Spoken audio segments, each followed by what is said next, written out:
Hey hello மக்களே, hi hello மக்களே, வணக்கம். Welcome to my YouTube channel. இன்றைக்குள்ள வீடியோவில் என்ன பார்க்க போகிறோன்னா, நம்ம வண்டியோட 4வது சர்வீஸ் தான், பெய்டு சர்வீஸ். 4வது சர்வீஸ், அதை பற்றி டீட்டெயில் தான் பார்க்க போகிறோம். ஓகே மக்களே, கம்ப்ளைண்ட் என்ன இருந்துன்னு பார்த்தீங்கன்னா, இந்த சிக்னல் பின்னாடி சிக்னல் உடஞ்சி கிடந்து, இந்த சிக்னல் உடஞ்சி கிடந்து அது புதுசாக மாற்றிருக்கோம். அப்புறம் பேக் சீட்டு ஓப்பன் ஆகாமல் இருந்தது, அதை இப்போ அந்த பேக் சீட் ஓப்பன் ஆகாமல் தான் ரெடி பண்ணியிருக்கோம். அப்புறம் பார்த்திங்கன்னா இன்ஜின் ஆயில் அவ்வளோ கொஞ்சம் நம்ம பண்ணியிருக்கோம்.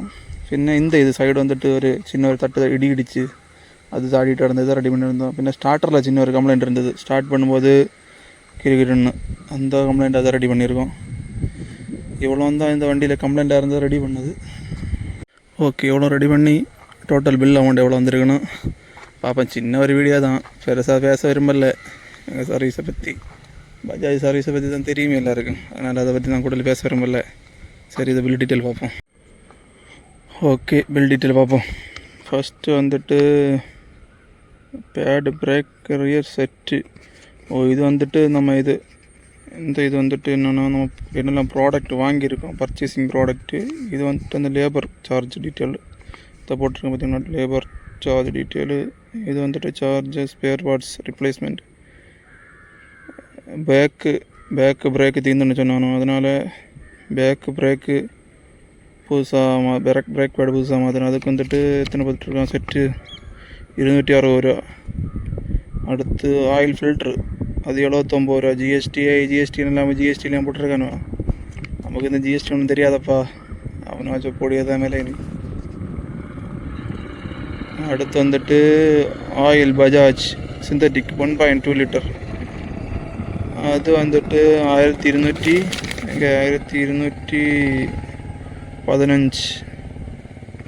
அப்புறம் oil Bajaj 10W50 synthetic 100 ml, அது 575 ரூபா.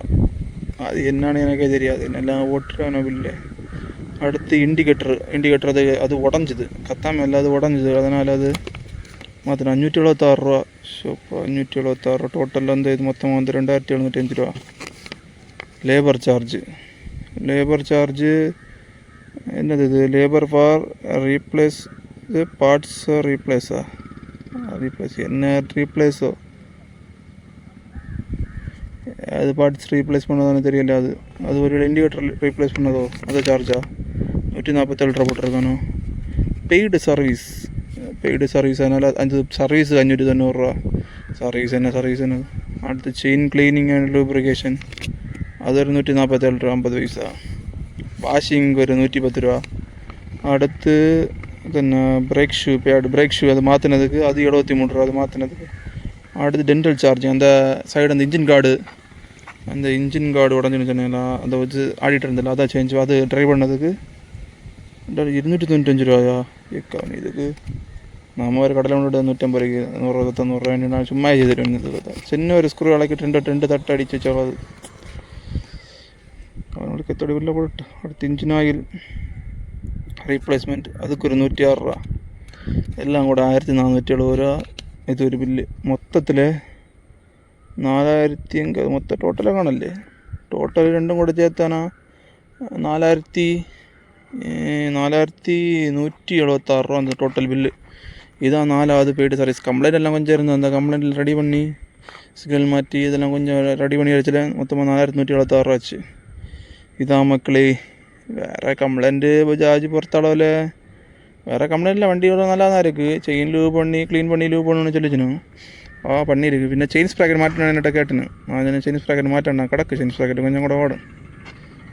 செயின் ஸ்ப்ராக்கெட் மாட்டோன்னு நான் சொன்னேன், வேண்டாம் கொஞ்சம் கரெக்டாக மாற்றணும் சொன்னேன். அப்புறம் இவங்க வாட்டர் வாஷ் ஒன்றும் சரியில்லை. இது வாட்டர் வாஷ் நம்ம வெளியே கொடுத்து 150 ரூபா வாட்டர் வாஷ் பண்ணாலும் இதோட நீட்டாக வாஷ் பண்ணி தருவேணும். அதனால வாட்டர் வாஷ் இல்லை, நம்ம அந்த கம்பெனி சர்வீஸ் பண்ணணும்னு சொல்லிவிட்டு சரி ஆயில் மாற்றி கொஞ்சம் நல்லா ஆச்சு, அதனால தான் சரி ஆயில் மாற்றணும்னு கொண்டு பண்ணுது. எல்லாம் வாஷ் எல்லாம் கிளியர் இல்லை. இங்கே வேறு கேமராவில் கிளியர் தெரியுது, இங்கே மொத்தமாக ஆயில் வெட்டி வச்சுருக்கு. ஆயில் எனக்கு இந்த மாதிரி வாஷ் பண்ணி பிடிக்க வச்சுக்காது.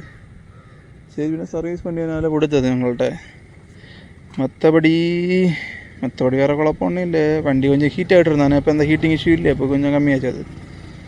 அது சிலப்போ என்ன நல்ல குழப்பம் இல்லை, வேறு குழப்பம் இல்லை, அப்படியே போகுது. வாஷிங் மட்டும் தான் சரியில்லை, மற்றபடி குழப்பம் இல்லை, சர்வீஸ் எல்லாம் பிரச்சனை இல்லை, வாஷிங் தான் சரியில்லை. அப்புறம் இந்த இடத்துல வந்துட்டு ரஸ்ட் ஆகுது சைலன்சர் சைடு. இது என்னன்னு தெரியல, தெரிஞ்சா யாராவது என்னன்னு சொல்லுங்க, அது ஏன் ரஸ்ட் ஆகுதுன்னு சொல்லிட்டு. எவ்வளோ இன்னும் இல்லாமல் எவ்வளோ நான் க்ளீன் பண்ணி பார்த்தேன், அது வந்து மீண்டும் ரஸ்ட் ஆகிட்டே இருக்காது, என்னன்னு தெரியல. ஓகே மக்களை, இந்த வீடியோதோட நான் முடிச்சுக்கிறேன். இந்த சைலன்சர் இதை பற்றி ஏதாவது அது தெரிஞ்சா என்கிட்ட சொல்லுங்க. ஓகே, டாட்டா பாய், சி மீண்டும் ஒரு வீடியோவில் சந்திப்போம் உங்களை. Now everybody knows my heart's vacant now. Yeah, she hates me now, I made mistakes but now I don't ever wanna be alone. I don't really ever feel at home on my own, in the zone. That's the only way I know, feeling low, about to blow back.